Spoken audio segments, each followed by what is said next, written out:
Hello friends, मी Vishakha global online मराठीमध्ये आपल्या सर्वांचं स्वागत आहे. आजच्या सेशनमध्ये आपल्याला महाराष्ट्र स्टेट परीक्षा 2026साठी पेपर इकॉनॉमिक्सचं प्रिपरेशन करायचं आहे.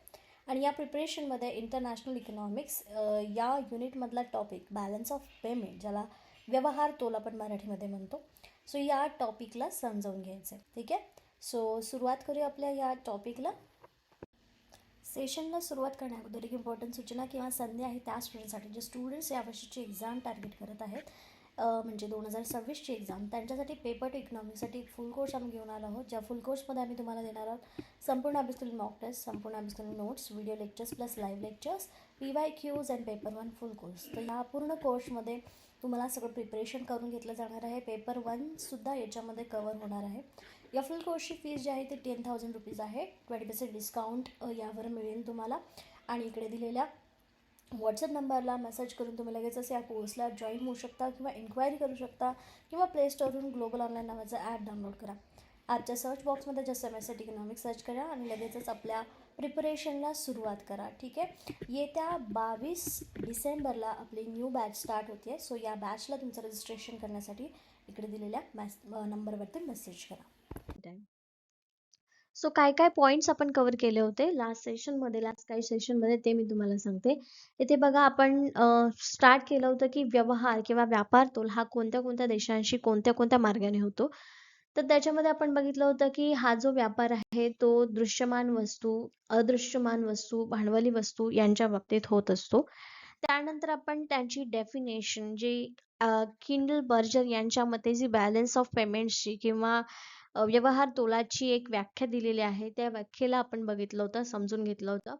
या व्याख्येमध्ये त्यांनी असं सांगितलं होतं की हे देयक शिल्लक आहे किंवा व्यवहार तोलामध्ये सगळ्या देशांची शिल्लक किंवा सगळ्या देशांशी एका देशाचा व्यवहार बाकीच्या देशांशी किंवा देशात राहणारे व्यक्ती किंवा बाहेर देशात राहणारे व्यक्ती या सगळ्यांची एका वर्षाच्या कालावधीमधली व्यवहाराची नोंद या व्यवहार तोलामध्ये केली जाते, हे आपण बघितलं होतं. ठीक आहे. लास्ट सेशनमध्ये आपण ह्याला बघितलं होतं. त्यानंतर RBI ने काय डेफिनेशन केलेली आहे किंवा RBI ची व्याख्या काय सांगते आपल्याला व्यवहार तोलाची, ती इथं बघितली होती. तर RBI आपल्याला सांगते की ज्या काही वस्तू, म्हणजे एखादा देश ज्या काही वस्तूंचे आदान प्रदान करतो, त्या आदान प्रदान करण्याच्या नोंदींना आपण काय म्हणतो, तर व्यवहार तोल असं म्हणतो. ठीक आहे, RBI नुसार. त्यानंतर आपण फीचर्स म्हणजे वैशिष्ट्य बघितली होती व्यवहार तोलाची काय काय आहेत. तर याच्यामध्ये एक जग, त्याच्या अपोजिट बाकीचे जग यांच्याशी झालेल्या व्यवहाराची नोंद व्यवहारात होते, हे आपलं पहिलं फीचर बघितलं होतं. दुसरं फीचर आपण बघितलं होतं की याच्यामध्ये दृश्य आणि अदृश्य अशा दोन्ही प्रकारच्या व्यवहारांचा समावेश होतो. दृश्य आणि अदृश्य म्हणजे ज्याच्यामध्ये वस्तू आणि सेवा दोन्हीचाही अंतर्भूत असतो. ठीक आहे. त्याच्यानंतर एक स्पेसिफिक कालखंड याच्यामध्ये मेन्शन केलेला असतो, तो असतो 1 वर्षाचा कालावधी. त्याच्यानंतर डबल एंट्री बुक किपिंग याला म्हणतात, कारण की याच्यामध्ये येणे आणि जाणे दोन्ही पद्धतीची नोंद याच्यामध्ये केली जाते. ठीक आहे. त्याच्यानंतर बॅलन्स ऑफ ट्रेड ही एक कन्सेप्ट बघितली होती आपण, की बॅलन्स ऑफ पेमेंट मध्ये काय, म्हणजे व्यवहार तोल आणि व्यापार तोल या दोन कन्सेप्ट आहे. व्यापार तोल ही व्यवहार तोलातली एक छोटीशी कन्सेप्ट आहे. त्याच्यावरती आपण इकडे बघितलं होतं की काय दोन्हीमध्ये डिफरन्स आहे. ठीक आहे. हे सेशन तुम्हाला पूर्ण बघण्यासाठी ॲप डाउनलोड करून ॲपच्या आपल्या बॉक्समध्ये किंवा ॲपच्या आपल्या सेशनमध्ये इंटरनॅशनल इकॉनॉमिक्समध्ये हा टॉपिक तुम्हाला मिळेल, ज्याच्यामध्ये डिटेल आपण डिस्क्रिप्शन केलं होतं. समोर जे पॉईंट्स दिसत आहेत त्या पॉईंट्सला धरून आपण बॅलन्स ऑफ पेमेंट म्हणजे व्यवहार तोल आणि व्यापार तोल या दोन्हीमधले बेसिक डिफरन्सेस बघितले होते आणि आपण क्लिअर केलं होतं की काय आहे एक व्यवहार तोल आणि व्यापार तोल. ठीक आहे.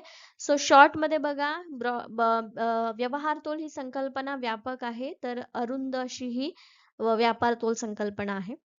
त्याच्यानंतर बॅलन्स ऑफ पेमेंट मध्ये व्यवहार तोलामध्ये सगळ्या प्रकारचे ट्रान्झॅक्शन घेतले जातात. व्यापार तोलामध्ये फक्त ज्या दिसणाऱ्या वस्तू, भौतिक वस्तू आहेत, त्यांचंच फक्त ट्रान्झॅक्शन केलं जातं. ठीक आहे.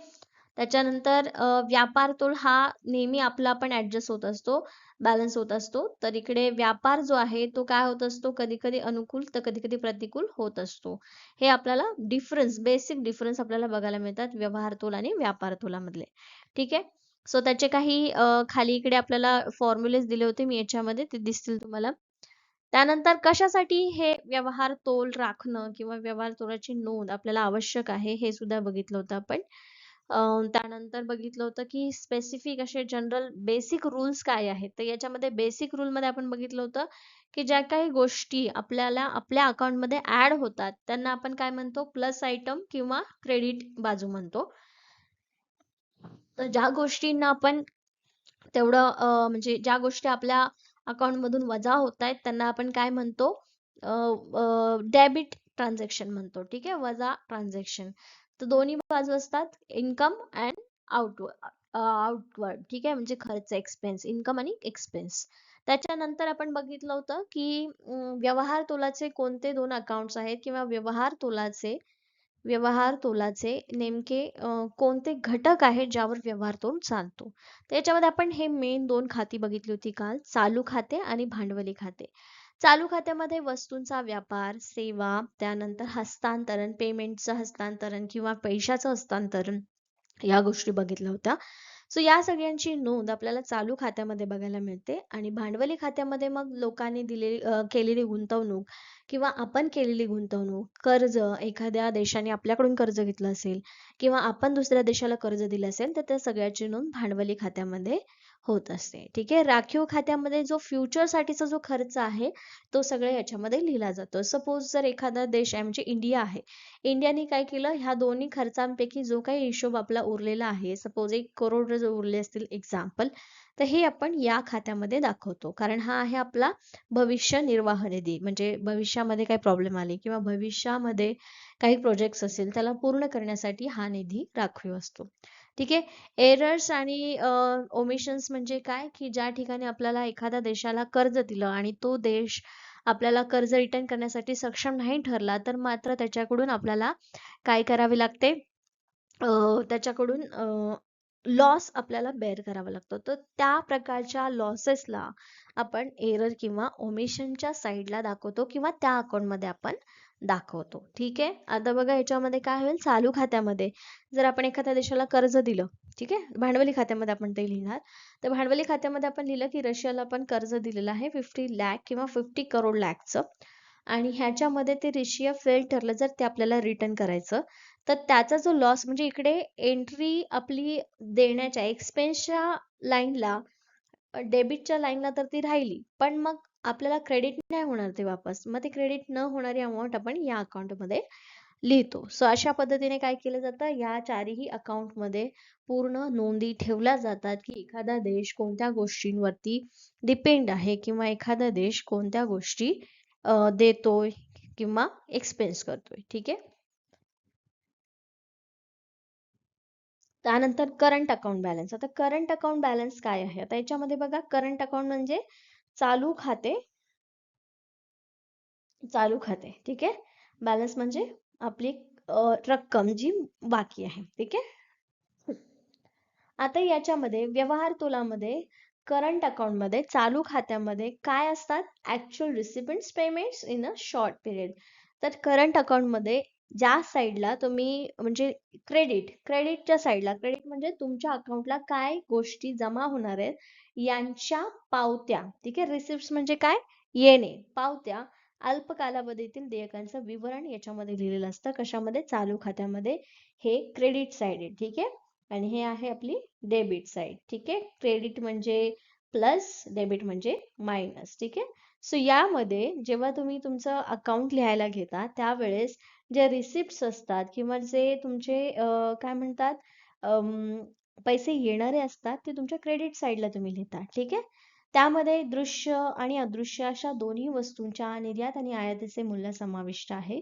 चालू खात्यात एकतर अतिरिक्त किंवा तूट असू शकते. आता याच्यामध्ये बघा म्हटलेलं आहे की एक जी संकल्पना आहे किंवा एक खात्यामध्ये एक्सपोर्ट आणि इम्पोर्ट या ज्या गोष्टी आहेत म्हणजे आयात आणि निर्यात आहे, या दोन्हीची रक्कम इथे लिहिली जाते. ठीक आहे, आयात कितीची केली, $100, एक्सपोर्ट कितीचा केला, $120. म्हणजे आपल्याला इथे आपला बिझनेस किंवा व्यापार तोल किंवा व्यवहार तोल हा कसा आहे, सरप्लस मध्ये आहे. सरप्लस म्हणजे काय आहे, फायद्यामध्ये आहे. ठीक आहे, फायद्यात आहे. आणि याच्याच अपोजिट जर तुमचा हे झालं तुमचं इम्पोर्ट आणि हे झालं तुमचा एक्सपोर्ट. ठीक आहे. आता याच्याच ऐवजी जर तुमचा इम्पोर्ट हा 120 चा असेल आणि एक्सपोर्ट जर तुमचा 100 चा असेल, तर हे 200 लॅक किंवा डॉलर्स जे एक्स्ट्रा तुमचे खर्च झालेले आहेत, ते तुमचं देणं आहे. म्हणजे हे तुमच्यावरती कर्ज आहे. ठीक आहे. हे तुम्ही एक्स्ट्रा पेमेंट करणार आहात तुमच्या खात्यातून. तर मग याला आपण काय म्हणणार आहोत? हा डिफिशिट आहे. ठीक आहे. तूट आहे. तूट आहे, वित्तीय तूट आहे किंवा ही तुमच्या व्यापार तोलातील तूट आहे. तूट आहे म्हणजे काय? की तुमचा बिझनेस इथे लो पडलेला आहे. तर ह्याची पण नोंद किंवा ह्याचा क्लिअर आयडिया आपल्याला या करंट अकाउंटच्या नोंदीमध्ये सापडतो. ठीक आहे. पुढची गोष्ट करंट अकाउंट मध्ये जे आपण ऍड करतो त्यामध्ये चालू खात्यामध्ये समाविष्ट कोणत्या कोणत्या गोष्टी असतात? एक तर सेवांची निर्यात, आयात, स्वारस्य, नफा, लाभांश आणि परदेशातून एकतर्फी पावत्या किंवा देयके. म्हणजे थोडक्यात काय, करंट अकाउंट मध्ये एका साईडला आपण रिसिप्ट्स, जे काही गोष्टी आपल्याला मिळणार आहेत, जे काही पैसे आपल्याला मिळणार आहेत त्याची नोंद याच्यामध्ये या साईडला करंट अकाउंट चालू अकाउंट मध्ये चालू खात्यामध्ये ती जमा दिसते. ठीक आहे. कशांची? वस्तू आणि सेवांची आयात. ओके, आयात केलेली आहे आपण, त्याची पण नोंद याच्यामध्ये आपल्याला दिसते. मग ती आयात करतोय म्हणजे ती डेबिट साईडला असणार, आपण त्याचे पैसे देतो, राईट. नंतर चालू खात्यावरील व्यवहार म्हणजे 3 शिल्लके समाविष्ट असतात. याच्यामध्ये व्यापारी शिल्लक म्हणजेच आपला व्यापार तोल, सेवा शिल्लक म्हणजे सर्व्हिस वरती जो काय आपण खर्च करतोय तो, आणि एकतर्फी हस्तांतरण शिल्लक म्हणजे पेमेंट ट्रान्सफर किंवा जे पैसे आपण खर्च करतोय त्यांची शिल्लक बॅलन्स इथे आपण लिहितो करंट अकाउंट मध्ये देखील. ठीक आहे. आता याच्यामध्ये बघा टाइप्स ऑफ बॅलन्सेस. आपण इकडे बॅलन्सेस किंवा कोणत्या कोणत्या बॅलन्स मध्ये कोणत्या कोणत्या अकाउंट मध्ये चालू खात्यामध्ये कुठले कुठले बॅलन्सेस येतात. तर याच्यामध्ये हे काय आहे, स्पेसिफिक असे फॉर्म्युले म्हणा किंवा एक छोटासा आयडिया दिलेली आहे तुम्हाला की नेमकं कशातून काय वजा केलं तर तुम्हाला ही गोष्ट मिळेल. ठीक आहे. तर इथे बघा बॅलन्सेस म्हणजे तुमच्याकडे काय उरलेलं आहे ते. ठीक आहे.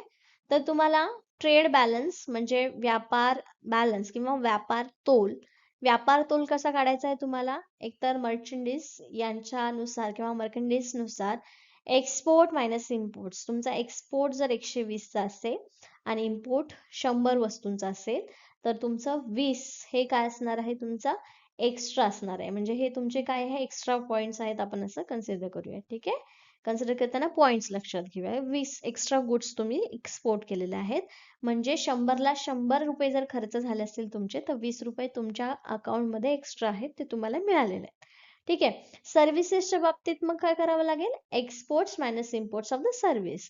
कोणत्या सर्व्हिसेस आपण बाहेर दिलेल्या आहेत आणि किती सर्व्हिसेस आपण आपल्या कंट्रीमध्ये घेतलेल्या आहेत याची नोंद केली तर तुम्हाला सर्व्हिसेस मिळेल. ठीक आहे. त्याला म्हणतात ट्रेड बॅलन्स, व्यापार तोलाचं फॉर्म्युला किंवा व्यापार तोल कसा काढला जाईल तर असा काढला जाईल. ठीक आहे. आता इन्कम बॅलन्स किंवा उत्पन्न तोल कसा काढला जाईल तर याच्यामध्ये बघा, नेट इन्व्हेस्टमेंट इन्कम जर काढायचं असेल, इन्व्हेस्टमेंटचं इन्कम, तर net income receipt from assets, जे काही तुमचे असेट्स आहेत. असेट्स काय असतात? तर भांडवली वस्तू असतात ज्याचा वापर करून तुम्ही त्याच्यातून उत्पन्न मिळवत असतात. तर त्या सपोज एक मशीन आहे, कपड्यांची मशीन आहे, त्या कपड्यांची मशीन हे तुमचं असेट आहे. कपड्यांची मशीन तुम्ही 5,000ला खरेदी केली आणि त्याच्यातून तुम्हाला जर 10,000चा नफा झालाय किंवा 10,000चं इन्कम तुम्ही घेतलेलं आहे, नेट इन्कम, तर हे 5,000 जाऊन 5,000 तुमचं काय झालेलं आहे? नेट इन्व्हेस्टमेंट इन्कम झालेली आहे. ह्याची पण तुम्हाला रिसिप्ट मध्ये म्हणजे तुमच्या जमा खात्यामध्ये ह्याची सुद्धा नोंद केली जाते. लक्षात येते का काय झालं इथे एक्झॅक्टली? 5,000ची मशीन होती, 10,000चं तुम्ही उत्पन्न घेतलं किंवा 10,000 कपड्यांचं तुम्ही उत्पन्न घेतलं, तर 5,000 त्याच्यातून मशीनीचे वजा करून देखील तुमच्याकडे 5,000 शिल्लक आहेत. तर ती तुमची नेट इन्व्हेस्टमेंट इन्कम आहे. हे जे 5,000 तुम्ही इन्व्हेस्टमेंट केले होते त्यातून तुम्हाला जे इन्कम मिळालंय ते नेट इन्व्हेस्टमेंट आहे, जे तुमच्या असेट मधून तुम्हाला मिळालेलं आहे. ते तुमच्या याच्यामध्ये जमा होतं. ठीक आहे. इन्कम बॅलन्स उत्पन्न तोलामध्ये जमा होतं. त्याच्यानंतर net international compensation on employees, त्याच्यावरती जे तुम्ही काम करतात, ठीक आहे, आपले एम्प्लॉई बाहेरच्या देशामध्ये काम करतात तर त्यांना काहीतरी कम्पेन्सेशन मिळतं, तर ते कम्पेन्सेशन कसं असेल? नेट कम्पेन्सेशन ऑफ एम्प्लॉईजला आपण इंटरनॅशनल कम्पेन्सेशन म्हणतो. सपोज भारताचा एक व्यक्ती, एक पर्सन तिकडे काम करतोय, ठीक आहे. हा पर्सन तिकडे काम करतोय तर त्याला बेनिफिट्स मिळणार आहेत वेगवेगळे बाहेरच्या देशातले. ऑब्व्हियसली डॉलरच्या तुलनेमध्ये जर तुम्ही इंडियाची सॅलरी कम्पेअर केली तर डॉलर मधली सॅलरी ही जास्त असणार आहे, राईट. तर ते जे असणार आहे ते त्याचं कम्पेन्सेशन असणार आहे. इंडियामध्ये राहिल्यावर ज्याला त्याला 20,000 सॅलरी भेटत असेल तर बाहेरच्या देशामध्ये त्याला 40K सॅलरी मिळत असेल, तर एक्स्ट्रा 20K जे मिळालेले आहेत ते त्याचं कम्पेन्सेशन असणार आहे. That is net international compensation to employees. त्या प्रत्येक एम्प्लॉईला, त्या प्रत्येक लेबरला ते मिळालेलं इंटरनॅशनल लेवलचं नेट कम्पेन्सेशन असणार आहे. ते सुद्धा आपण याच्यामध्ये कन्सिडर करतो, ठीक आहे. देन नेट युनिलॅटरल ट्रान्सफर्स म्हणजेच काय, आपले जे हस्तांतरणीय पेमेंट्स आहेत ते. आता बघा, युनिलॅटरल ट्रान्सफर्स मध्ये काय येतात? Gift from foreign countries minus gift from foreign countries. म्हणजे आता तुम्ही किती कंट्रीजला गिफ्ट दिलेले आहेत वजा दुसऱ्या देशाने तुम्हाला दिलेले गिफ्ट्स हे काढलं तर आपल्याला नेट युनिलॅटरल ट्रान्सफर्स पेमेंट्स मिळतात, ठीक आहे. सपोज एका कंट्रीने 16 लाखाची काय केलेले आहे? ट्रान्सफर केलेले आहे. म्हणजे गिफ्ट्स तुम्ही एका देशाला दिलेले आहेत, दुसऱ्या देशाकडून तुम्हाला 18 लाख मिळालेले आहेत. तर जे एक्स्ट्रा 2 लाख असतील ते असणार आहेत तुमचे एक्स्ट्रा पेमेंट, जे तुम्हाला क्रेडिट मध्ये जमा होतील, ठीक आहे. सो अशा पद्धतीने आपल्याला नेट युनिलॅटरल ट्रान्सफर्स मिळतात, ठीक आहे. व्यापार शिल्लक काढायचं असेल तर ह्या दोन फॉर्म्युल्यांनी, उत्पन्न शिल्लक काढायचं असेल तर ह्या दोन फॉर्म्युल्यांनी, आणि निव्वळ एकतर्फी बदल्या किंवा बॅलन्स काढायचा असेल तर परदेशातील भेटवस्तू वजा परदेशातून भेटवस्तू आपण दिलेल्या आहेत ते आपल्याला काढावे लागतात. सो अशा पद्धतीने आपल्याला ह्या टाइप्सचे बॅलन्सेस किंवा शिल्लक मिळतात. हे झालं चालू खातं. चालू खात्यामध्ये या गोष्टी इन्क्लुडेड असतात. आता आपल्याला बघायचं आहे कॅपिटल अकाउंट बॅलन्स म्हणजे काय? आपली भांडवली खाते शिल्लक, ठीक आहे. भांडवली खाते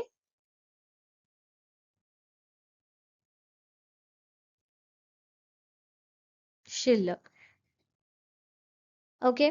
सो आता याच्यामध्ये the capital account records all international transaction that involve resident of the country concern changing either his assets with or his liabilities to resident of another countries.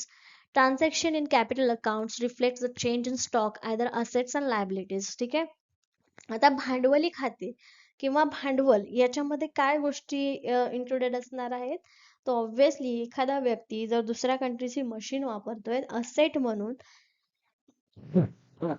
तर त्या असेट्स आणि लायबिलिटीला या कॅपिटल अकाउंट मध्ये consider केलं जातं, ठीक आहे. Suppose आपण एक बॅनर मशीन किंवा एखादं बाहेरच्या देशातलं प्रिंटिंग मशीन आणलेलं असेल तर ते प्रिंटिंग मशीन आपल्या इंडियामध्ये काय असणार आहे? असेट्स असणार आहे. आणि असेट म्हणजे काय? जे तुम्हाला एक्स्ट्रा इन्कम मिळवून देतं. आणि त्याचा मग इन्क्लूड किंवा त्याला आपण कशात कन्सिडर करणार? आपण जर बाहेर देशातून मशीन घेतोय तर ऑब्व्हियसली ती मशीन आपली असेट होणार आहे. मग त्याचं पेमेंट दिल्याचं आपल्याला दुःख नाही व्हावं किंवा त्याची कुठे नोंद नसेल तर ती असेट म्हणून नोंद व्हावी आणि भांडवल म्हणून त्याचा वापर आपण आपल्या देशामध्ये करणार आहोत तर त्याची नोंद या भांडवली खात्यामध्ये केली जाते, ठीक आहे. It is a difference between the receipt payment and on account of capital account. त्याच्यामध्ये जो डिफरन्स येतो, जे तुम्ही म्हणजे तुम्हाला मिळणारे पैसे आणि तुम्ही पैसे देणारे पैसे याच्यामधला डिफरन्स आपल्याला या भांडवली खात्यामध्ये दिसून येतो, ठीक आहे. The capital account involves inflows and outflows relating to the investment. ह्याच्यामध्ये आता भांडवली खात्यामध्ये आणखीन एक गोष्ट इन्क्लूड असते किंवा त्याचा अंतर्भाव असतो, तो म्हणजे गुंतवणूक. गुंतवणुकीचा सुद्धा त्याच्यामध्ये अंतर्भाव असतो, ठीक आहे.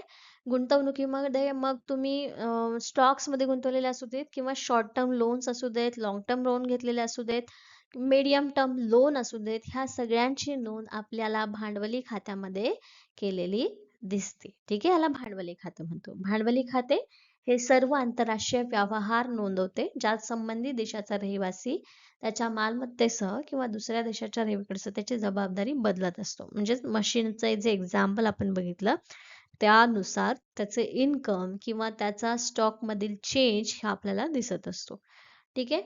पावत्या आणि देयके. पावत्या म्हणजे रिसिप्ट म्हणजे काय? आपलं येणं आणि देणं, ठीक आहे. एक्सपेन्स, इन्कम आणि एक्सपेन्स याच्यामधला डिफरन्स आपल्याला भांडवली खात्यामध्ये दिसून येतो, ओके. भांडवली खात्यामध्ये गुंतवणूक, अल्पकालीन कर्ज आणि मध्यम मुदतीपासून दीर्घ मुदतीच्या कर्जाशी संबंधित प्रवाह बहिर्वाह यांचा समावेश होतो. म्हणजेच काय, जे मी सांगितलं की भांडवली खात्यामध्ये कोणत्या कोणत्या गोष्टी इन्क्लुडेड असतात. कर्ज घेतलेलं तुम्ही, त्याच्यानंतर जे तुमचे हस्तांतरणीय पेमेंट्स आहेत ते तर आपले करंट अकाउंटमध्ये जातात. भांडवली खात्यामध्ये गुंतवणूक कुठे कुठे केलेली आहे त्याची नोंद असते.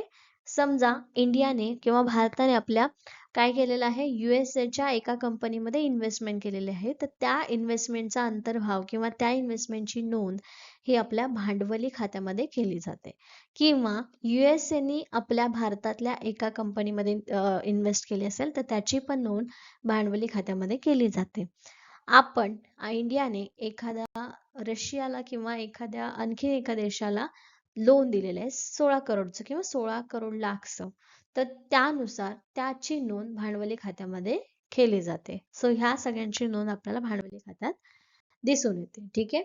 आता कॅपिटल अकाउंट मध्ये किंवा भांडवली खात्यामध्ये सरप्लस आणि डिफिशिट, ठीक आहे, आधी अतिरिक्त दिसून येते आपल्याला.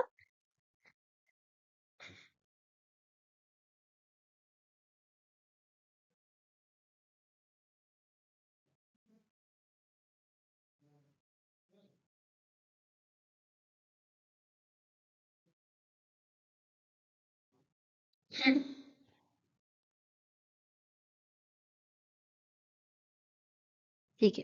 आता इथे कॅपिटल अकाउंट बॅलन्स किंवा भांडवली खात्यातील शिल्लक हे कसं काढतो? आता भांडवली खात्यामध्ये अतिरिक्त तूट कशी असू शकते बघा, जेव्हा आपण एखाद्या देशाला लोन देऊ करतो, 10 लाखाचं लोन दिलं असेल, एक्झाम्पल देते मी, एवढी मिनिमम अमाउंट कधीच नसते. आता बघा 10 लाखाचं लोन इंडियाने दुसऱ्या देशाला दिलंय आणि दुसऱ्या देशाकडून आपण 20 लाखाचं लोन घेतलंय, तर इथे तूट कितीची असणार आहे? 10 लाख आपण एक्स्ट्रा घेतलेले आहेत आपल्या अंगावर, तर ही असणार आहे भांडवली खात्यातील तूट. ठीक आहे, म्हणजे काय आहे, एक्स्ट्रा आपल्या अंगावरचं बर्डन, त्याला आपण तूट म्हणतो. पण जर आपण एखाद्या देशाला दिलं असेल 15 लाखाचं लोन आणि आपल्यावरती फक्त 5 लाखाचं लोन असेल, तर ऑब्व्हियसली हे 10 लाख आपल्याला जेव्हा रिटर्न मिळणार आहे ते आपलं अतिरिक्त शिल्लक असणार आहे किंवा अतिरिक्त पेमेंट असणार आहे, याची नोंद सुद्धा भांडवली खात्यात केली जाते. तर अतिरिक्त आणि तूट तुम्हाला समजलंय, सरप्लस अँड डिफिशिट हे दोन गोष्टी समजल्यात का? त्यात खालील गोष्टींचा समावेश होतो. आता याच्यामध्ये आणखीन कोणत्या गोष्टींचा समावेश होतो अतिरिक्त आणि तूटमध्ये? खाजगी विदेशी कर्ज, त्याच्यानंतर बँकिंग भांडवलाची हालचाल, म्हणजे बँकिंग मधल्या ज्या गोष्टी असतात त्यांची, जसं की एखाद्या देशाला आपण व्याजाने लोन दिलेलं असेल तर त्याच्यावर जे मिळणारं व्याज आहे त्याची रक्कम तुम्हाला मिळते. त्याच्यानंतर अजून काही व्यवहार केलेले असतील दुसऱ्या देशांशी तर त्याची रक्कम तुम्हाला या भांडवली अकाउंटमध्ये किंवा भांडवली खात्यात दिसते. राखीव रक्कम, सोन्याची हालचाल एक्सेट्रा ज्या गोष्टी आहेत त्या सुद्धा आपल्याला याच्यामध्ये बघायला मिळतात. ठीक आहे. राखीव रक्कम म्हणजे जे आपण बघितलं होतं की राखीव अकाउंट मध्ये ज्या गोष्टींचे अंतर्भाव केलेला असतो त्या सुद्धा आपल्याला कॅपिटल अकाउंट मध्ये दाखवाव्या लागतात, कारण ते सुद्धा आपलं भांडवल असतं. ठीक आहे. आता ह्या ना, म्हणजे ह्या ज्या गोष्टी आहेत तर दोन गोष्टी, आता गुंतवणूक किंवा कर्ज, ह्या दोन्ही गोष्टी जर भांडवली खात्यात असतील तर याच्यामध्ये म्हणजे भांडवलाला किंवा गुंतवणुकीला देखील दोन श्रेणीमध्ये वर्गीकृत केलं जातं. एक तर आहे थेट परकीय गुंतवणूक आणि पोर्टफोलिओ गुंतवणूक, आणि लास्ट जाणार ते इतर भांडवल. ठीक आहे. सो याच्यामध्ये थेट परकीय गुंतवणूक म्हणजे एफडीआय काय असते? फॉरेन डायरेक्ट इन्व्हेस्टमेंट, म्हणजे कुठल्याही स्टॉक्सची वगैरे तुम्ही काय करले, जर खरेदी केली असेल तर त्या कंपनीमध्ये तुम्ही काय डायरेक्ट इन्व्हेस्टमेंट केली नसते, तर पोर्टफोलिओ गुंतवणूक केलेली असते की तुम्हाला वाढवून त्याचे तुम्हाला एवढे पैसे मिळतील याच्यानुसार तुम्ही गुंतवणूक केलेली असते. आणि थेट गुंतवणूक म्हणजे मग एखाद्या कंपनीमध्ये तुम्ही डायरेक्ट शेअर घेतलेला असतो, तो तुम्हाला थेट परकीय गुंतवणूक त्याच्यातून मिळवून देतो. ठीक आहे. सो अशा पद्धतीने कॅपिटल अकाउंट मध्ये या गोष्टींची सुद्धा नोंद केली जाते. ठीक आहे. आता रिझर्व्ह अकाउंट मध्ये आणखीन कुठल्या गोष्टी असतात तर याच्यामध्ये बघा, द रिझर्व्ह अकाउंट 3 अकाउंट असतात याच्यामध्ये पण. एक तर आहे IMF, SDR, reserve bank and monetary gold are collectively called as reserve account. ठीक आहे. IMF इंटरनॅशनल मॉनिटरी फंड तुम्हाला माहिती आहे, जी जागतिक लेवलची मॉनिटरी फंड म्हणजे एक पैसे देऊ करणारी किंवा कर्ज देऊ करणारी, पैशाच्या बाबतीत ही आंतरराष्ट्रीय लेवलची एक संघटना आहे जी कर्ज देऊ करते किंवा लोकांना अडचणीच्या वेळेस, लोकांना म्हणजेच वेगवेगळ्या कंट्रीजला अडचणीच्या वेळेस पैसे देऊ करते. ठीक आहे. SDR स्टॅच्युटरी लिक्विडिटी, SLR नाही सॉरी, SDR आहे हे. SDR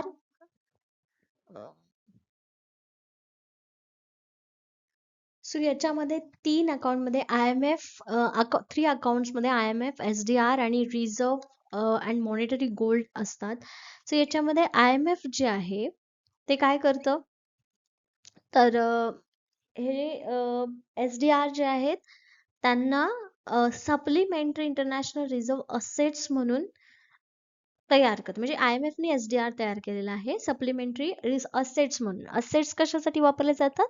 नवीन इन्कम जनरेट करण्यासाठी. ठीक आहे. आणि SDR ला पेपर गोल्ड असं देखील म्हटलं जातं. कारण का? कारण गोल्डची व्हॅल्यू जी आहे, गोल्डची व्हॅल्यू आणि पेपर व्हॅल्यू, गोल्डची व्हॅल्यू अमेरिकेच्या डॉलरमध्ये जेव्हा काही डिव्हॅल्युएशन होतं किंवा कमी जास्त झालं होतं, त्यावेळेस गोल्डची किंमत कमी झाली होती, पण SDR जे होतं त्याची किंमत तेवढीच राहिली होती, गोल्ड एवढीच राहिली होती आणि त्यामुळे त्याला आपण पेपर गोल्ड असं देखील म्हणतात SDR ला. ठीक आहे. मॉनिटरी गोल्ड म्हणजे पैशातील सोनं असं त्याला म्हटलं जातं. ठीक आहे. आता बघा ते IMF काय सांगतं, account contains purchase and repurchase from international monetary fund. ठीक आहे. IMF मध्ये काय होतं, इंटरनॅशनल मॉनिटरी फंड मध्ये काय होतात, काही गोष्टी तेव्हा तुम्ही खरेदी करतात तेव्हा क्रेडिट्स मध्ये जमा होतात ते. ठीक आहे. IMF कडून. आणि जेव्हा तुम्ही काही वस्तू रिपर्चेस करता म्हणजे तुम्ही दुसऱ्यांना देता तेव्हा तुमच्याकडे काही पैसे येतात आणि जेव्हा तुम्ही ते पैशांचे परत खरेदी दुसरे करतात तेव्हा ते तुमच्या अकाउंट मधून काय होतात, डेबिट होतात. सपोज एक बॉन्ड आहे. ठीक आहे. हा बॉन्ड जर तुम्ही जेव्हा तुम्हाला मार्केटमध्ये पैसे अवेलेबल करायचे असतात तर तुम्ही काय करता, पहिले तर हे बॉन्ड्स गव्हर्नमेंट किंवा IMF सारख्या इन्स्टिट्यूशन ऑर्गनायझेशन या लोकांना विकतात आणि ज्या लोकांकडे हे खरेदी करण्यासाठी पैसे आहेत ते हे खरेदी करतात. ठीक आहे. नाव हां. तर हे पैसेच काय करतात, आंतरराष्ट्रीय नाणेनिधी IMF ला मराठीमध्ये म्हणतात. तर याच्यामध्ये खरेदी विक्री होत असते. तर मी सांगत होते की बॉन्ड्सची खरेदी विक्री कशी होते किंवा हे बॉन्ड्स जे असतात, हे बॉन्ड्स लोकांना दिले जातात आणि त्यांच्याकडून ते पैसे घेतले जातात. ठीक आहे. आणि थोड्या दिवसांनी परत ते बॉन्ड्स त्या लोकांकडून खरेदी केले जातात आणि त्यांना पैसे दिले जातात. सो अशा पद्धतीने हे बॉन्ड्स खरेदी विक्री करून त्याच्यामध्ये क्रेडिट आणि डेबिटची सिस्टीम होत असते. SDR चा फुल फॉर्म इथे दिलेला आहे बघा, स्पेशल ड्रॉइंग राईट्स. ही IMF द्वारे तयार केलेली एक राखीव मालमत्ता आहे आणि सदस्य देशांना वेळोवेळी वाटप केली जाते. ठीक आहे. म्हणजे ही एक अमाऊंट आहे, स्पेसिफिक अमाऊंट जी IMF त्यांच्याजवळ ठेवते आणि ज्यावेळेस त्यांच्या सदस्य देशांना गरज पडेल त्यावेळेस त्यांना देऊ करते. ठीक आहे. त्यानंतर दोन भिन्न देशांच्या चलनविषयक अधिकाऱ्यांमधील आंतरराष्ट्रीय देयकाचे निराकरण करण्यासाठी तिचा वापर केला जाऊ शकतो. सपोज इंडिया आणि इकडे चायना आहेत, या दोघांना जर म्हणजे ह्याचे IMF चे जे देश सदस्य आहेत त्या देशांपैकी कोणाला जर अडचण आली किंवा कुठल्याही प्रकारचं आपत्ती त्यांच्यावरती आली तर त्या आपत्तीपासून लढण्यासाठी किंवा त्या आपत्तीला तोंड देण्यासाठी जे काय फायनान्शियल त्यांना हेल्प लागेल ते IMF त्यांना करत असते. ठीक आहे. हे आहे रिझर्व्ह अकाउंट IMF. ठीक आहे. जे तुमचं RBI आहे, RBI जी बँकांची बँक म्हणून काम करते, जेव्हा जेव्हा तुम्हाला पैशाची गरज पडेल तेव्हा RBI मदत करतेच, पण आंतरराष्ट्रीय लेवलला IMF, आंतरराष्ट्रीय नाणेनिधी देखील अशाच पद्धतीने तुम्हाला फायनान्शियल हेल्प करत असते. ठीक आहे. बघा इथे समोर तुम्हाला एक इमेज दिसते, या इमेज मध्ये मी तुम्हाला दाखवते दोन पद्धतीच्या अशा पद्धतीने नोंदी केल्या जातात आपल्या व्यवहार तोलामध्ये. इकडे असतात रिसिप्ट्स म्हणजे तुमचे क्रेडिट्स म्हणजे तुमचं येणं, पेमेंट्स म्हणजे डेबिट्स म्हणजे देणे. ठीक आहे. आता याच्यामध्ये एक्सपोर्ट्स ऑफ गुड्स, ज्या वस्तूंचा तुम्ही एक्सपोर्ट्स केलाय त्याच्यातून तुम्हाला इन्कम येतं म्हणून ते क्रेडिटमध्ये आहेत. ज्या वस्तूंचा तुम्हाला पेमेंट करायचं आहे, ज्या गोष्टींची तुम्ही आयात केलेले आहेत त्याचं तुम्हाला पेमेंट करायचं आहे म्हणून हे देणं आहे. ठीक आहे. आता ट्रेड अकाउंट बॅलन्स मध्ये कसं होतं बघा, ट्रेड अकाउंट बॅलन्स म्हणजेच तुमचा व्यापाराचं जे खातं आहे त्याच्यामध्ये काय होतं, वस्तूचं झालं तर सेवांची सुद्धा तुम्ही एक्सपोर्ट करता तेव्हा ते तुमच्या क्रेडिटमध्ये येतं आणि सेवांची तुम्ही आयात करता त्याचे पैसे तुम्हाला द्यावे लागतात तर त्याला आपण देण्यामध्ये ऍड करतो. त्याच्यानंतर एखादं कर्ज किंवा तुम्ही एखाद्या गोष्टी तिकडे दिल्या असतील तर त्याचा इंटरेस्ट, प्रॉफिट, डिव्हिडंड्स जर रिसीव्ह झाले तर तुमच्या येणे या खात्यामध्ये जमा होतात. युनिलॅटरल रिसिप्ट्स जे आपण बघितले होते, गिफ्ट्स वगैरे, ते सुद्धा आले तर आपल्या क्रेडिट्स मध्ये जमा होतात आणि जर आपल्या अकाउंट मध्ये जाणार असतील तर ते देण्यामध्ये ऍड होतात. ठीक आहे, जसं आपल्याला इंटरेस्ट, प्रॉफिट, डिव्हिडंड्स येतात तसंच आपण सुद्धा काही देशांना देऊ करतो, तर ते याच्यामध्ये ऍड होतो. ठीक आहे, आता करंट अकाउंट मध्ये कोणत्या कोणत्या गोष्टी येतात, मग ह्या 1 2 3 4 ह्या करंट मध्ये अकाउंट मध्ये येतात. त्याच्याशिवाय करंट अकाउंट मध्ये मग foreign investment, short term borrowings, medium long term borrowings, म्हणजे जे तुमचं कर्ज आहे, लॉंग टर्म असू दे किंवा शॉर्ट टर्मचं असू दे, सगळ्या प्रकारचे कर्ज किंवा दुसऱ्या देशांनी केलेली इन्व्हेस्टमेंट ही इथे येते. ठीक आहे, तसंच तुम्ही दुसऱ्या देशातील लोकांनी जर आपल्याकडे काही इन्व्हेस्टमेंट केली असेल ती, किंवा जर आपण कोणाला दिलेला असेल कर्ज, तर त्याची डेबिट्स मध्ये काय होते, नोंद होते. ठीक आहे, कॅपिटल अकाउंट्स मध्ये मग इथे स्टॅटिस्टिकल डिप्रिसिएशन म्हणजे एरर्स अँड ओमिशन हे सुद्धा याच्यामध्ये येतं करंट अकाउंट मध्ये, पण ते दोन्हीकडे होऊ शकतं. ठीक आहे, म्हणजे लॉस कुठूनही होऊ शकतो जेव्हा हे लोन आणि इन्व्हेस्टमेंटच्या गोष्टी येतात त्यावेळेस.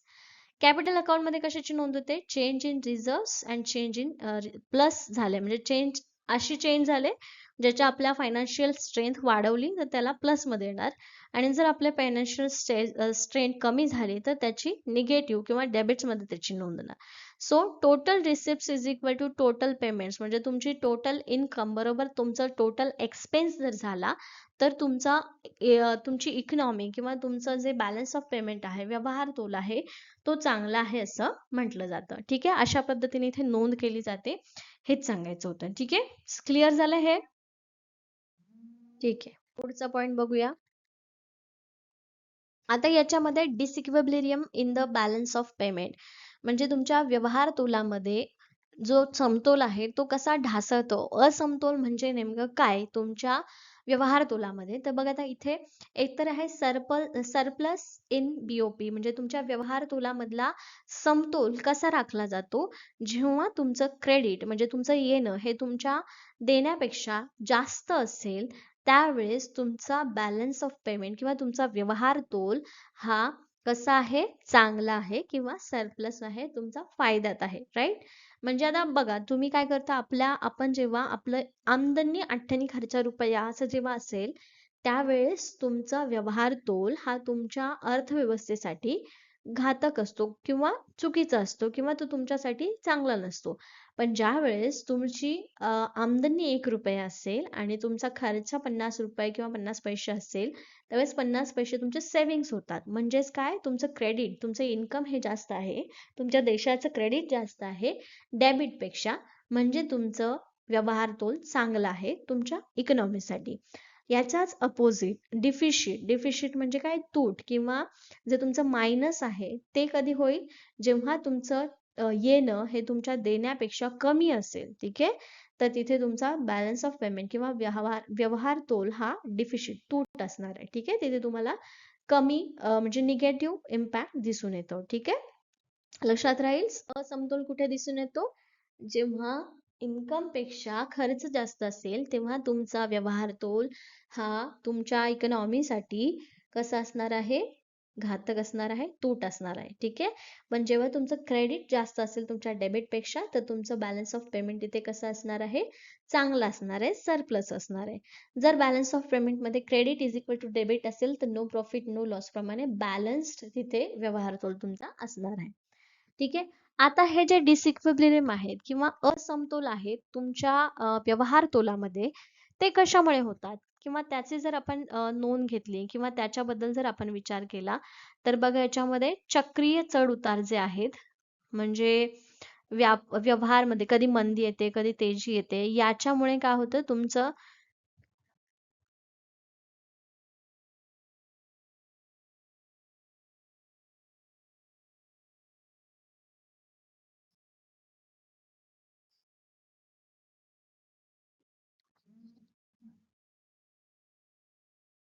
तर ते चक्रीय उतार हे काय करतात, व्यवहार तोलामध्ये जर मंदी असेल तर त्यावेळी पैसे खर्च करायला नसतात, पण त्यावेळेस आपल्याकडे मार्केटमध्ये पूर्ण बॅलन्स ढासळतो आणि त्याच्यामुळे मग क्रेडिट्स जे आहेत ते कमी होतात डेबिट्स तिथे आपल्याला सांगता येत नाही, तर त्या चक्रीय चढ-उतारामुळे आपल्याला असमतोल बघायला मिळतो. त्याच्यानंतर निर्यातीत घट झाली. काही कारणांमुळे जर भारतामध्ये कच्चा माल मिळाला नाही किंवा काही असेट्स तुम्हाला मिळाले नाही, भांडवल मिळालं नाही, तर निर्यात करण्यासाठी वस्तूंची उत्पादनं होत नाहीत आणि त्यामुळे निर्यातीत घट होते. तर त्यामुळे देखील कधी-कधी डिसिक्विलिब्रियम आपल्याला बघायला मिळतो.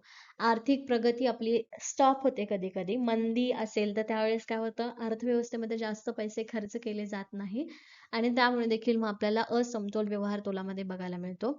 लोकसंख्येमध्ये झपाट्याने वाढ होते हे बघता जर तुमचे जे संसाधन आहेत किंवा तुम्ही जे केलेलं उत्पादन आहे त्याच्यावरती पूर्ण ताण येतो आणि या ताणामुळे मग तुम्हाला इम्पोर्ट करावा लागतो काही गोष्टींचा, म्हणजे काही गोष्टींची आयात तुम्हाला करावी लागते. निर्यात करण्यासाठी वस्तू तुमच्याकडे राहत नाहीत आणि त्यामुळे मग आपल्याला व्यवहार तोलामध्ये असमतोल बघायला मिळतो.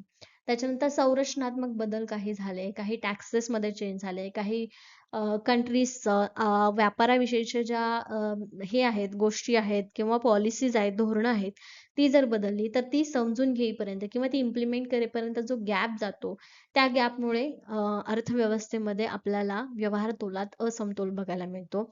त्याच्यानंतर नैसर्गिक कॅलॅमिटीज म्हणजे काय, की जर एखाद्या देशामध्ये आपला देश असो किंवा समोरचा देश असो, जेव्हा त्यांच्याकडे एखादी नैसर्गिक आपत्ती येते, तर त्या आपत्तीला तोंड देण्यासाठी मग तुम्हाला काय करावं लागतं, त्यांच्याकडून लोन घ्यावं लागतं किंवा आपल्याला त्यांना काही मदत करावी लागते, लोन द्यावं लागतं. तर या गोष्टींमुळे देखील आपल्या अर्थव्यवस्थेमध्ये व्यवहार तोलात असमतोल दिसून येतो. ठीक आहे. त्यानंतर आंतरराष्ट्रीय भांडवलाच्या ज्या काही हालचाली आहेत, म्हणजे राखीव निधी कमी जास्त होणे किंवा बाकीच्या गोष्टींसाठी जसं आता आपण बघितलं की मंदीची स्थिती जर एखाद्या देशामध्ये आली, त्या मंदीच्या स्थितीला सुधरवण्यासाठी काही देशांना काय करावं लागतं, काम करावं लागतं आणि मग तिथे पैसे खर्च होतात, तर तिथे असमतोल आपल्याला दिसून येतो. ठीक आहे. ओके, सो इथेपर्यंत आजच्या सेशनसाठी एवढं बास आणि आपल्याला बघायचं आहे की इंडियाचा बॅलन्स ऑफ पेमेंट किंवा भारताचा व्यवहार तोल कसा आहे.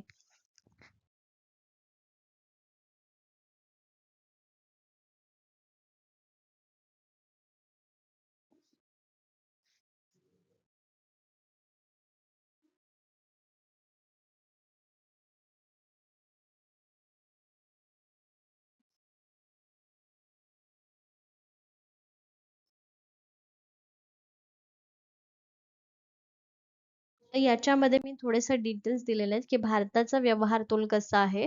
याच्यामध्ये थोड्याशा डिटेल्स मी दिलेल्या आहेत. आपण नेक्स्ट सेशन मध्ये याला संपवून टाकूया. हे काही फिगर्स आहेत, ज्या फिगर्स आपल्याला अपडेटेड फिगर्स बघावे लागतील. याच्याबद्दल विचारलं एक्झाम मध्ये प्रत्येक वेळेला नाही विचारलं जात, त्याच्यातला फक्त GDP शी रिलेटेड ज्या गोष्टी आहेत त्या विचारल्या जातात. हा जो डेटा माझ्याकडे आहे तो आहे 15 आणि 16 चा. मी तुम्हाला नवीन डेटा शेअर करेल. आता याच्यामध्ये भारताच्या एक्सपोर्ट ट्रेडला किंवा भारताचा निर्यात व्यापार जो आहे तो कशामुळे प्रॉब्लेम मध्ये आहे किंवा कशामुळे त्याच्या गोष्टी इथे पुढे जात नाहीयेत हे आपल्याला बघायचं आहे. त्याचे रिझन्स तुम्हाला याच्यामध्ये बघायला मिळतील. Okay, so that's it for today. याच्यामध्ये कोणाला काही डाऊट्स असतील तर प्लीज मला विचारा. ग्रुपमध्ये तुम्ही डायरेक्टली शेअर करू शकता. Okay okay okay, thank you so much. Let's end the session.